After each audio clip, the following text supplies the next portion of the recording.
How do you make change that lasts? This is a huge question, and we're going to answer it today here at the lake by the tree. There's the tree, but I got to tell you guys, it's 3 o'clock in the afternoon now because my early morning broadcast didn't work quite right. So I'm going to just shift a little bit today. You can look at a different part of the lake because I think that the sun will be in your eyes. Otherwise, now it's in my eyes, but I can handle it. So, hi everybody, it's Ann O'Connor with Metamorphics here with you. And today I want to talk about one of my favorite subjects. How do you make a change? How do you make a change that lasts in your life? And this is no small question, right? Like, this is huge in our lives. If we can make changes to the things that aren't working in our lives, wow, we can do almost anything. And I have to tell you, that is really a superpower that we have as human beings. And to activate this superpower is so difficult for some of us. It's so challenging. It can be just a huge, huge challenge. But it is one of the things about human beings is that we can change. We do change. People change. So how do we do it? All right, so here's some things that we need to know about change. Almost every doctor and psychologist and anybody who works with people trying to help them be healthy, what they know is that when we think about our health, probably about 80% of the things that make us unhealthy come from the ways that we behave. Okay, they don't come from genetics. They don't just happen. About 80% of our illnesses, our disease, come from our lifestyle.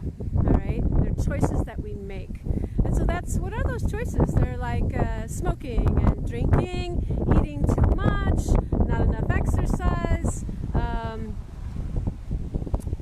all the things that they're too much of or too little of. So we know this, right? We know this, but changing those things is very challenging. And so I think the same thing you can see applies to our relationships. And we can point to all kinds of research around what actually helps us to become loving, caring, respectful people in our relationships. And just knowing it isn't enough because we don't always change it, even though we know it.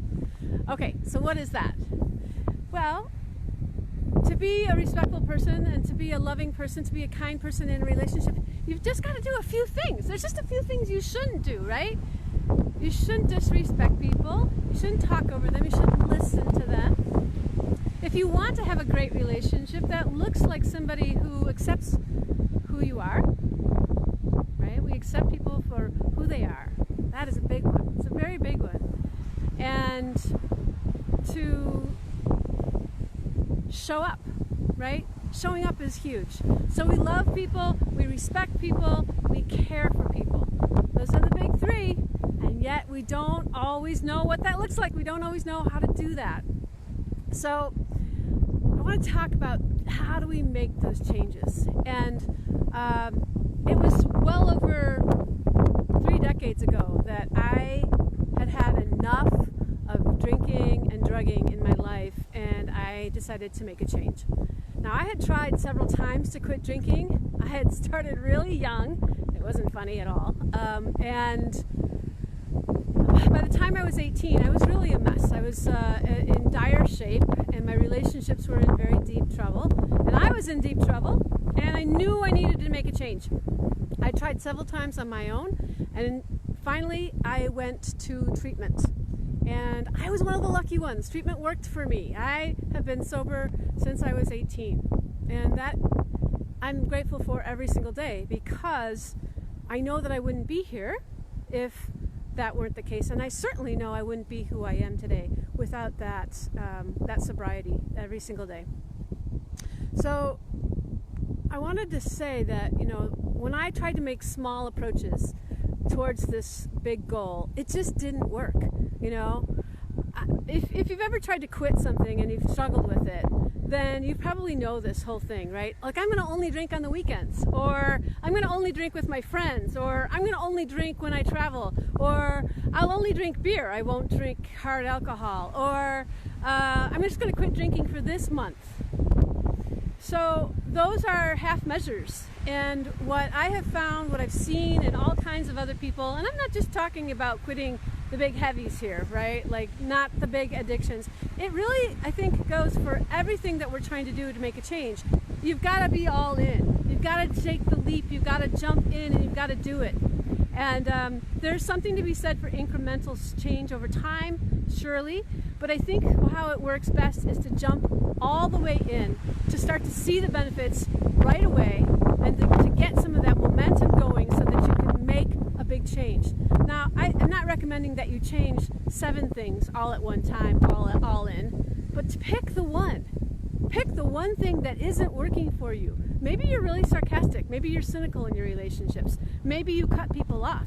Maybe, you know, instead of dealing with your pain and your anger, you stuff it in some way. So pick one thing. Just pick one thing and go all in on that one thing.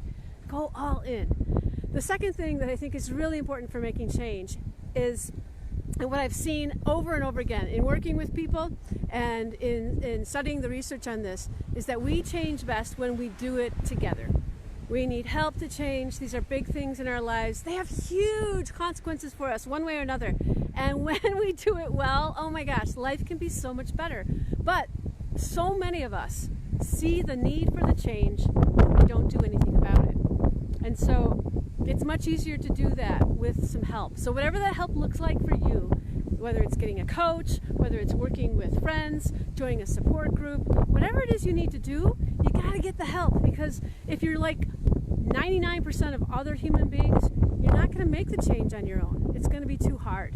So those are some ways that we can really affect our relationships. We can make some big changes, and we can be loving, we can be caring, we can be respectful, and then we can have the kind of relationships that are so wonderful and warm, and all the things that we know are there. We know are there for us, and they're waiting for us, and we see glimpses of them, and maybe we know that in some areas and some people we can have those.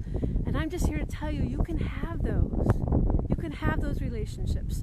They're out there, they're waiting for you with the people you love, with yourself. And that's what I have to say today on the lake. So it's Ann O'Connor. Oh, I wanted to tell you one other thing though today.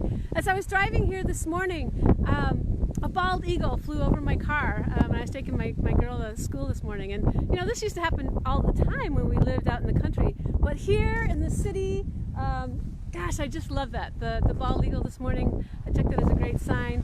I hope you're having a great day, and I hope to see you again soon. All right, it's Ann O'Connor, Metamorphics. Have a good one.